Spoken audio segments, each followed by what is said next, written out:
Et si la guerre la plus dangereuse du Moyen-Orient avait commencé sur une affirmation que même l'armée américaine n'était pas capable de confirmer. C'est exactement ce qui s'est produit lorsque Washington a justifié ses frappes contre l'Iran par une menace présentée comme imminente, urgente et impossible à éviter. Le problème, c'est que moins de 24 heures plus tard, lors d'un briefing confidentiel devant le Congrès américain, le Pentagone a reconnu qu'il n'existait aucun renseignement confirmant une attaque iranienne imminente. Aucun, pas une interprétation ambiguë, pas une divergence d'analyse entre services, une contradiction directe entre la justification publique de la guerre et ce que les responsables américains ont admis en privé devant les élus. Cette séquence rapportée dans la transcription que vous venez de voir décrit un enchaînement politique et stratégique extrêmement révélateur, une guerre lancée sur la base d'une menace qui n'était pas vérifiée par les propres services américains. Texte collé. Et si l'on prend un peu de recul, cette affaire soulève une question beaucoup plus large. Que révèle réellement cette guerre sur l'état de la puissance américaine, sur l'équilibre stratégique mondial et sur l'avenir de l'ordre international? Parce que derrière cette crise se cache peut-être quelque chose de bien plus profond qu'un simple épisode militaire. Avant de continuer, si vous aimez les analyses géopolitiques approfondies qui vont au-delà des titres de l'actualité, pensez à vous abonner à la chaîne, à liker la vidéo et à me dire en commentaire ce que vous pensez réellement de cette crise. Maintenant, entrons dans le cœur du sujet. Pour comprendre l'ampleur de cette affaire, il faut commencer par la chronologie. Et c'est là que les choses deviennent particulièrement révélatrices. Au moment où les frappes américaines sont annoncées, la justification officielle est très claire. L'Iran représenterait une menace imminente pour les forces américaines. Dans ce type de situation, le terme imminent est extrêmement important. Dans le droit international, comme dans la doctrine militaire américaine, une frappe préventive n'est généralement justifiée que si une attaque ennemie est considérée comme sur le point de se produire. Autrement dit, l'urgence est censée rendre la guerre inévitable. Mais regardons ce qui se passe immédiatement après, moins de 24 heures plus tard, lors d'un briefing classifié au Congrès, les responsables du Pentagone expliquent que les capacités iraniennes constituent certes une menace générale, mais qu'aucune preuve concrète ne montre qu'une attaque était sur le point d'avoir lieu. Erreur d'analyse. Non, parce que ce n'est pas simplement une nuance, c'est une différence fondamentale entre deux affirmations. La première dit « une attaque est imminente », la seconde dit « l'Iran possède des capacités militaires qui pourraient représenter une menace à long terme ». Ces deux phrases ne signifient pas la même chose et c'est précisément cette différence qui alimente aujourd'hui la controverse. Mais ce n'est pas le point le plus important, parce que pour comprendre la logique stratégique derrière ces frappes, il faut regarder ce qui se passait avant l'attaque. Et là encore, un élément crucial apparaît. Quelques jours avant les frappes, un médiateur régional impliqué dans les négociations nucléaires entre l'Iran et les États-Unis évoquait une percée diplomatique importante. Selon plusieurs sources diplomatiques, des progrès réels avaient été réalisés dans les discussions sur le programme nucléaire iranien. Autrement dit, au moment même où les missiles étaient lancés, la diplomatie était encore active. Et c'est précisément ce paradoxe qui intrigue de nombreux analystes. Si l'objectif principal était réellement de contenir le programme nucléaire iranien, pourquoi frapper au moment où les négociations progressaient? Cette question est essentielle, parce qu'elle suggère une hypothèse alternative. Peut-être que la question nucléaire n'est pas le cœur du problème. Peut-être que le véritable enjeu est ailleurs. Regardons maintenant ce qui change réellement. Depuis plus de 40 ans, la République islamique d'Iran représente un adversaire géopolitique majeur pour les États-Unis au Moyen-Orient. Ce n'est pas simplement une rivalité militaire, c'est une confrontation structurelle. L'Iran soutient des réseaux d'influence régionaux, des milices, des mouvements politiques qui s'opposent à l'architecture stratégique américaine dans la région. Dans ce contexte, certains décideurs à Washington défendent depuis longtemps une stratégie beaucoup plus radicale, une stratégie que l'on appelle généralement le changement de régime. Autrement dit, l'idée selon laquelle la stabilité régionale ne pourrait être garantie qu'après la transformation ou la disparition du régime iranien actuel. Et lorsque l'on observe certaines déclarations politiques ou certaines fuites dans les médias, Cette hypothèse revient régulièrement, mais cette stratégie pose un problème immense, parce que l'Iran n'est pas l'Irak de 2003. Deuxième élément fondamental, la taille et la structure de l'Iran rendent toute intervention militaire extrêmement complexe. L'Iran compte environ 90 millions d'habitants. Son territoire est presque 4 fois plus vaste que celui de l'Irak. Sa géographie est montagneuse, fragmentée, difficile à contrôler et surtout, l'État iranien possède des institutions sécuritaires solides.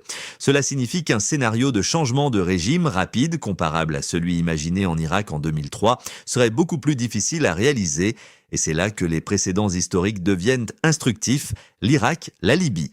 Dans ces deux cas, les interventions occidentales ont abouti à des États profondément instables. Des décennies plus tard, les conséquences de ces interventions continuent de se faire sentir. C'est pourquoi de nombreux analystes considèrent qu'un conflit majeur avec l'Iran pourrait produire des conséquences encore plus imprévisibles. Mais il existe une conséquence encore plus importante, la crédibilité dans les relations internationales. La puissance militaire est essentielle, mais la crédibilité l'est tout autant lorsque les États justifient des actions militaires par des arguments sécuritaires. Ces arguments doivent être perçus comme crédibles par leurs alliés, sinon la confiance s'érode. Et l'histoire récente montre que ce phénomène peut avoir des effets durables. Après la guerre d'Irak en 2003, fondée sur les accusations d'armes de destruction massive, de nombreux alliés européens ont commencé à regarder les évaluations sécuritaires américaines avec davantage de scepticisme.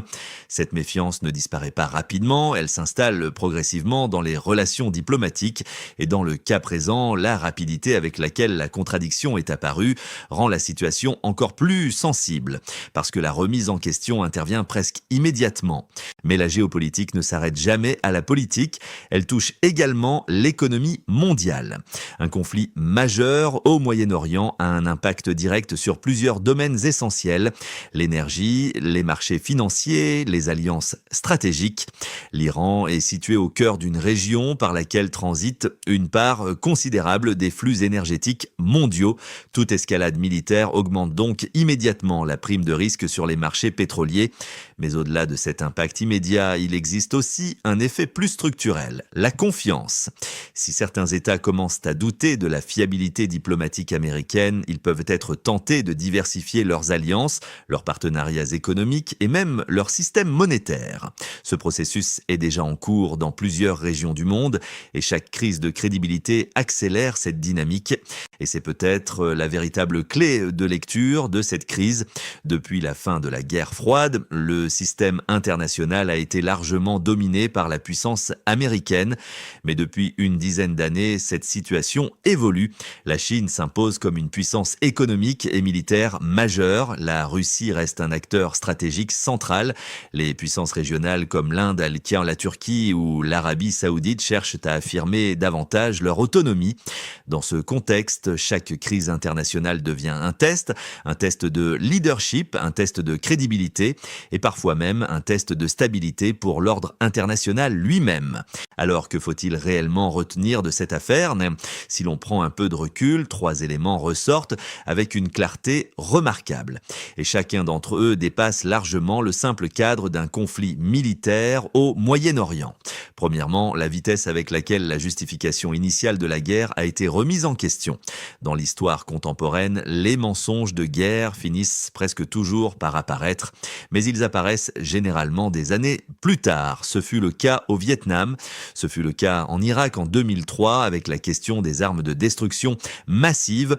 Dans ces situations, il a fallu des enquêtes parlementaires, des investigations journalistiques et parfois des décennies d'ouverture d'archives pour comprendre que les justifications initiales étaient fragiles, exagérées ou carrément fausses. Ici, le phénomène est radicalement différent. La contradiction est apparue quasiment immédiatement. Moins de 24 heures après les premières frappes, des responsables militaires américains expliquaient devant des élus que les renseignements disponibles ne confirmaient pas l'existence d'une attaque iranienne imminente. Ce détail change tout dans la perception stratégique de la crise, parce que dans le monde de la diplomatie et du renseignement, le timing est souvent aussi important que les faits eux-mêmes. Lorsque les les justifications d'une guerre sont contestées pendant que les opérations militaires sont encore en cours. La crédibilité politique de la décision devient beaucoup plus difficile à défendre et cette rapidité transforme un débat technique sur le renseignement en une question beaucoup plus lourde, la légitimité même de l'intervention. Deuxième élément fondamental, les interrogations sur les véritables objectifs stratégiques de cette intervention, car lorsque la justification officielle commence à vaciller, une question apparaît immédiatement.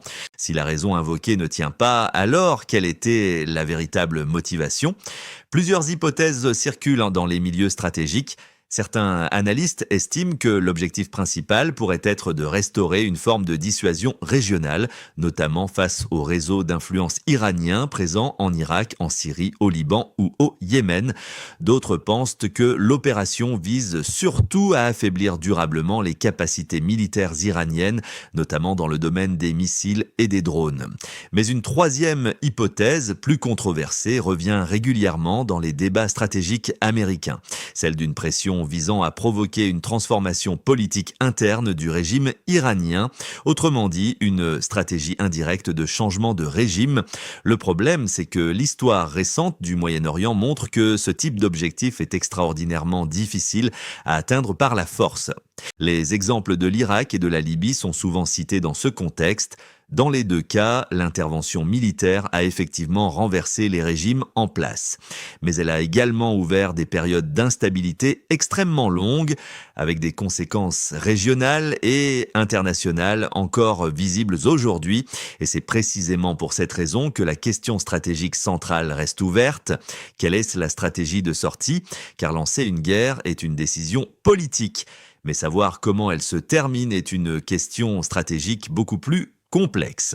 Troisième élément essentiel, les conséquences potentielles sur la crédibilité américaine dans un monde déjà en transformation. Depuis la fin de la guerre froide, les États-Unis ont occupé une position unique dans le système international, non seulement en raison de leur puissance militaire, mais aussi parce qu'ils ont longtemps été perçus comme un acteur central dans la gestion des crises internationales. Or, cette crédibilité repose sur un élément intangible mais fondamental, la confiance dans les évaluations sécuritaires américaine. Lorsque Washington affirme qu'une menace existe, ses alliés doivent croire que cette menace repose sur des renseignements solides. Si cette confiance s'érode, les conséquences peuvent être profondes. Les alliés deviennent plus prudents, les partenaires diplomatiques deviennent plus sceptiques et les rivaux géopolitiques peuvent exploiter cette perte de crédibilité pour renforcer leur propre influence. C'est exactement ce qui s'est produit après la guerre d'Irak. Pendant plus d'une décennie, chaque alerte sécuritaire américaine a été examinée avec un niveau de scepticisme beaucoup plus élevé dans plusieurs capitales européennes. La confiance ne disparaît pas du jour au lendemain, mais elle se fragilise. Et lorsqu'elle se fragilise dans un monde déjà marqué par l'émergence de nouvelles puissances, comme la Chine ou l'Inde, les équilibres géopolitiques peuvent évoluer beaucoup plus rapidement, car l'histoire internationale nous enseigne une chose très simple, les guerres peuvent se terminer, les armées peuvent se retirer, les conflits peuvent s'apaiser, mais les crises de crédibilité, elles, peuvent durer des décennies. L'Irak en est un exemple frappant. Plus de 20 ans après l'invasion de 2003, cette guerre continue encore d'influencer la manière dont les décisions militaires occidentales sont perçues dans de nombreuses régions du monde. Et certains analystes estiment que la crise actuelle pourrait produire des effets comparables, peut-être même plus profonds, parce qu'elle intervient à un moment historique particulier, un moment où l'équilibre géopolitique mondial est déjà en train de changer. Un moment où la transition vers un monde plus multipolaire semble s'accélérer, et dans ce contexte, chaque crise internationale devient un test de puissance, un test de crédibilité, mais aussi un test de leadership. Et c'est précisément pour cette raison que ce conflit dépasse largement le simple cadre du Moyen-Orient. Il s'inscrit dans une transformation beaucoup plus large de l'ordre international. Si cette analyse vous a intéressé, pensez à liker la vidéo, à vous abonner à la chaîne et surtout à me dire en commentaire, est-ce que vous pensez que cette crise va réellement affaiblir la crédibilité des États-Unis sur la scène internationale? Ou au contraire, est-ce que vous pensez que ce type de crise n'a finalement qu'un impact limité dans les relations de puissance? Je lis toujours vos analyses et vos arguments et comme toujours, merci d'avoir regardé cette vidéo jusqu'au bout.